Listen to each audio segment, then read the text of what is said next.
जय माँ काली। किसी भी फील्ड में इंसान तभी उतरता है जब उसे कुछ पाना होता है। उसी तरह से अध्यात्म में हम क्यों जुड़ते हैं? हमें कुछ चाहिए होता है, हमें शक्ति चाहिए, सिद्धि चाहिए। लेकिन इसको पाने के मार्ग में जितनी भी बाधाएं आती हैं या फिर जितनी भी प्रैक्टिसेस की ज़रूरत होती है, उन सब से भी ज़रूरी जो पार्ट है उसे इंसान मिस कर देता है, उसे नहीं समझ पाता और अध्यात्म का जो रास्ता है उसमें भटकते रहता है। तो सबसे पहले आप इस बात को जानें, समझें कि अध्यात्म में जुड़े रहने के लिए, बने रहने के लिए, सिद्धि शक्तियों तक पहुंचने के लिए सबसे ज़्यादा ज़रूरी क्या है। तो चलिए वीडियो को पूरा देखिएगा, समझिएगा। चैनल को सब्सक्राइब भी ज़रूर कर दीजिएगा। वीडियो अगर पसंद आती है तो लाइक भी करिएगा। अगर आप आध्यात्मिक जर्नी में हैं तो ऐसा तो नहीं है कि आप सब कुछ छोड़कर हिमालय चले जाएंगे। आपको रहना इसी समाज में है। तो इस समाज से डील कैसे करना है? जब आप एक आध्यात्मिक व्यक्ति बन चुके हैं या फिर आप बनने जा रहे हैं, किसी मंत्र का जाप चल रहा है, कोई साधना कर रहे हैं, तब कैसी कैसी परिस्थिति आपके सामने खड़ी होगी और किस तरह से ये जीवित लोग, जिसे हम नकारात्मक लोग कहते हैं, किस तरह से वो हमारी एनर्जीज को, हमारी शक्ति को चुराते हैं और हमारे अध्यात्म के मार्ग में बाधा बनते हैं। पहली बात आप ये समझिए कि जब तक आप अध्यात्म में नहीं जुड़े थे तब तक नकारात्मक, सूक्ष्म रूप से जो नकारात्मक शक्तियाँ हैं वो भी आपको छेड़ेंगी नहीं, आपको परेशान नहीं करेंगी और ना ही आप उन लोगों से प्रभावित होंगे जो कि जीवित रूप में हमारे आसपास हैं, नकारात्मक लोग। और जैसे ही इंसान अध्यात्म में जुड़ता है, उसके मानसिक, शारीरिक और सूक्ष्म रूप में जो कुछ भी बदलाव होता है उससे हमारे आसपास के रहने वाले लोग भी प्रभावित होते हैं। आसपास रहने वाली एंटिटीज़ भी प्रभावित होती हैं, हमारी ओर आकर्षित होती हैं। तो सबसे पहले हमें इनसे ही बचना है। तो जितने भी हमारे आसपास के लोग हैं उसमें से कुछ लोग ऐसे होते हैं जो हमसे जुड़ना चाहते हैं। जैसे ही आपने देखा होगा, आप अगर ध्यान दें, आप मंत्र जाप नहीं कर रहे, उससे पहले तो आप ठीक थे।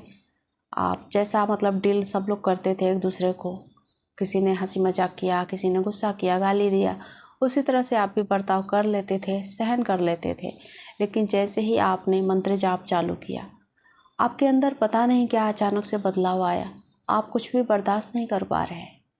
आपको ये सारे लोग, जितने भी बुरे लोग हैं, वो आपको और भी ज़्यादा बुरे नज़र आने लगे। उनमें से कुछ लोग जो आपको पहचान जाते हैं या फिर वो बाहरी रूप से आपको नहीं पहचान पाते, पर जो उनका जो सूक्ष्म रूप है वो आपके सूक्ष्म रूप को पहचानता है और वो आपकी तरफ, उसका जो आकर्षण है वो बढ़ेगा। फिर वो आपसे दोस्ती करेगा। सबसे पहले वो पर्सन जो नकारात्मक है, जो आपकी ऊर्जा को खींचने वाला है, जिसे आप एक तरह से कहें तो भूत पिशाच का भी संज्ञा दे सकते हैं, ऐसे लोग होते हैं। कहना नहीं चाहिए पर होते हैं। उन्हें एम्पायर बोल सकते हैं, खून पीने वाला। खून पी के इंसान जो वैम्पायर होते हैं जिंदा रहते हैं। उसी तरह से हमारे आसपास कुछ लोग हैं जो दूसरों की ऊर्जा, दूसरों की शक्ति को चुराकर उससे वो अपनी शक्ति को प्रबल करते हैं और उसी से वो जिंदा रहते हैं। तो वो लोग जो कि पिशाच कहें या फिर वैम्पायर कहें, वो ऐसे लोग हैं जो पहले तो हमें अपने जाल में फंसाएंगे, हमसे दोस्ती करेंगे, रिश्ता बना लेंगे और इतना गहरा रिश्ता कि हम उस रिश्ते से बाहर निकल ही ना पाएँ, चाह कर भी उनको ना कह पाएँ। ऐसा रिश्ता वो हमसे जोड़ लेते हैं। तो सबसे पहले तो आप उनको पहचान नहीं पाते हो क्योंकि आप भोले हो। भोले लोग ही अध्यात्म से भी जुड़ते हैं, ये भी सच्चाई है। जितने भी कपटी लोग होंगे वो अध्यात्म से नहीं जुड़ेंगे। भोले और सेंसिटिव लोग ही अध्यात्म से जुड़ते हैं, ईश्वर को जानने समझने की कोशिश करते हैं। तो जितने भी हमारे आसपास के नकारात्मक लोग हैं उनका आप व्यवहार चेक करिएगा। वो 100% स्वार्थी व्यवहार उनका होगा। उनका जब तक मतलब पूरा नहीं होगा तब तक ही वो आपसे रिश्ता रखेंगे। या फिर उनको कोई मतलब है, कोई ज़रूरत है, वो जानते हैं कि आगे मुझे इस पर्सन की ज़रूरत पड़ने वाली है, पैसे से लेकर या फिर आपके शरीर से लेकर, जैसे आप उनका कुछ मदद कर सकें, शारीरिक मदद या फिर आर्थिक मदद। तो इस तरह से उनको पता चलता है कि मुझे कुछ समय बाद इसको यूज करना है, तब जाकर वो अपना व्यवहार, उस व्यवहार में स्वीटनेस, इतना ज़्यादा मीठापन घोल देंगे कि आप उनके जाल में फंस जाएंगे। और आपने ये महसूस भी किया होगा कि जितने भी नकारात्मक लोग हैं, जिनका जो मैं लक्षण बता रही हूँ, उनसे जब आप मिलते होंगे तो आपको उसके बाद ना ध्यान करने का मन करता होगा, ना ही पूजा पाठ करने का मन करता होगा। कुछ दिनों के लिए तो लोग पूजा पाठ करना, ध्यान, मंत्र जाप सब कुछ बंद कर देते हैं। इतना उनके अंदर सूक्ष्म रूप से उनको जो सामने वाले नकारात्मक व्यक्ति है उसकी नेगेटिविटी इतना प्रभावित कर देती है, और इंसान समझ ही नहीं पाता। उसको लगता है कि बस मेरा मन नहीं कर रहा पूजा करने का, या फिर मेरा मन नहीं कर रहा मंत्र जाप करने का। पर असल वजह ये होती है, सामने वाले की नेगेटिविटी आपको इतना प्रभावित कर देगी कि आपको कुछ भी करने का मन नहीं करेगा।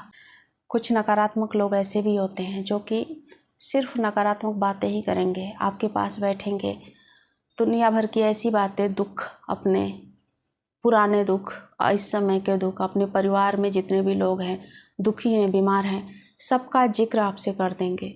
उनको हल्का सा दर्द भी हुआ, सर भी दर्द हुआ, तो आपको बुलाकर आपसे कहेंगे। उनको सहानुभूति चाहिए होता है, ड्रामेबाज टाइप के होते हैं वो लोग। इससे भी आप पहचान सकते हैं कि कौन से लोग हैं जिनकी नकारात्मक शक्ति आपको प्रभावित करती है। बहुत सारे ऐसे लोग होते हैं ना, जिनको खुद नहीं पता होता है कि वो इतने नकारात्मक है, क्योंकि उनकी जान जो है ना इसी सब में, ड्रामे करने, सहानुभूति बटोरने, दूसरों की बातें बोलने में, अपने दुखड़े गाने में ही, मतलब उन्होंने अपने जीवन को उलझा रखा है।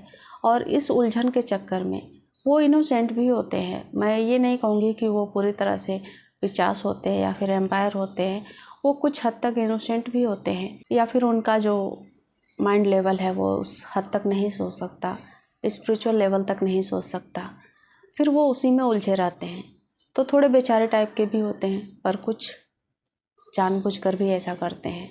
वो लोग आपकी ग्रोथ को बार बार डाउन करेंगे। आप 4 सीढ़ियाँ चढ़ेंगे, उनसे बातें करेंगे, वापस 4 सीढ़ी नीचे आकर आप गिर जाएंगे। इस तरह से आपकी ऊर्जा प्रभावित होते रहेगी और आपका ना मंत्र सिद्ध होगा। आप चाहे तो कितना भी मंत्र जाप कर लें, लेकिन जब तक आप इन लोगों से मिलना जुलना बंद नहीं करेंगे, आपका मंत्र सिद्ध नहीं होगा। आप मंत्र जाप कर रहे हैं, आप उस समय में उसी पर्सन को याद कर रहे हैं, उसके दुख को याद कर रहे हैं, तो जितनी भी आपकी मंत्र की जो शक्ति है उस पर्सन को ट्रांसफ़र हो जाती है। और ये 100% सच है। आप मंत्र जाप करते समय, पूजा पाठ करते समय जिस भी पर्सन को याद करेंगे, आपके पूजा पाठ का, मंत्र जाप का सारा फल उस पर्सन को ट्रांसफ़र हो जाएगा। तो इतनी खतरनाक बात है और लोग इससे अनजान रहते हैं। तो मैं आप सभी से यही कहूँगी कि आप इनसे बचें, और भी कुछ बचने के उपाय हैं, उन पर भी आपको फोकस करना चाहिए। आप बेवजह का गॉसिप करने के लिए लोगों के बीच में ना जाएं। जब आपकी आध्यात्मिक प्रैक्टिसेस चल रही है, आप सिद्धियों तक पहुंचना चाहते हैं, आप मंत्र सिद्ध करना चाहते हैं, इन लोगों से बच के रहें। जितना हो सके पॉजिटिव संगीत सुनें, ध्यान करें। अगर आपका मन नहीं लगता है पूजा पाठ में, तो आप कोई ना कोई ऐसा स्तोत्र है, कवच है, उसको आप ज़रूर सुनें, जिससे कि आपका माइंड है वो रिलैक्स होगा, आपका जो ऑरा है वो क्लीन होगा। तो आप मन से नहीं, मतलब मुंह से बोल कर नहीं कर सकते, क्योंकि आपको नेगेटिविटी प्रभावित कर चुकी है, तो आपको सुनने की कोशिश करनी चाहिए। यहाँ तक कि मैंने ये भी देखा है कि नकारात्मक जब शक्तियाँ आपको प्रभावित करती हैं, तो आप मंत्र, स्तोत्र, कवच, इन सब को सुनना भी नहीं चाहोगे। इस हद तक आपको सिर्फ जीवित नकारात्मक लोग आपको प्रभावित कर देते हैं। तो आप इस बात का ध्यान रखेंगे तो आपको कोई भी, आपका जो मार्ग है उसमें अवरोध नहीं आएगा। और भी कुछ बातें हैं, उस पर आप ध्यान दीजिए। और जब भी आपको नकारात्मक लोगों से मिलना होता है, ऊर्जा सोकर लोगों से मिलना होता है, उसके बाद आप आकर अपने इष्ट के कवच का पाठ जरूर सुने। इतना आपको ज़रूर करना चाहिए। उम्मीद है इस वीडियो से आप अपनी आध्यात्मिक जर्नी को बहुत ही अच्छे से ऊंचे लेवल तक ले जा पाएंगे, क्योंकि ये सबसे बड़ा अवरोध पैदा करता है और इससे हम अनजान रहते हैं। हमें लगता है कि हम जैसे ही लोग हैं, बेचारे हैं, इनकी क्या गलती है, पर इनकी गलती यही होती है उनके कर्म, उनकी बाणी, और जिसकी वजह से वो अपने ऑरा को भी नकारात्मक ऑरा में बदल देते हैं, अपने शब्दों को भी नकारात्मक और अपनी जो दृष्टि है उसको भी नकारात्मक कर लेते हैं, और उसका प्रभाव आप जैसे आध्यात्मिक मासूम लोग उसका मतलब बुरा प्रभाव है, बुरा इफेक्ट है, उसको झेलते हैं। तो इस तरह से अपने आप को प्रोटेक्ट करके रखें। कवच का पाठ जरूर करें। अपने ऑरा को क्लीन करने के लिए बहुत सारे तरीके बताए जाते हैं, उसको भी आप इस्तेमाल कर सकते हैं। उम्मीद है इस वीडियो से आपने ज़रूर कुछ अच्छा ही सीखा होगा। अपने अनुभव भी मेरे साथ ज़रूर शेयर करिएगा। इस वीडियो के दौरान अगर आपके मन में कोई प्रश्न उठा हो तो मुझे कमेंट में ज़रूर पूछिएगा।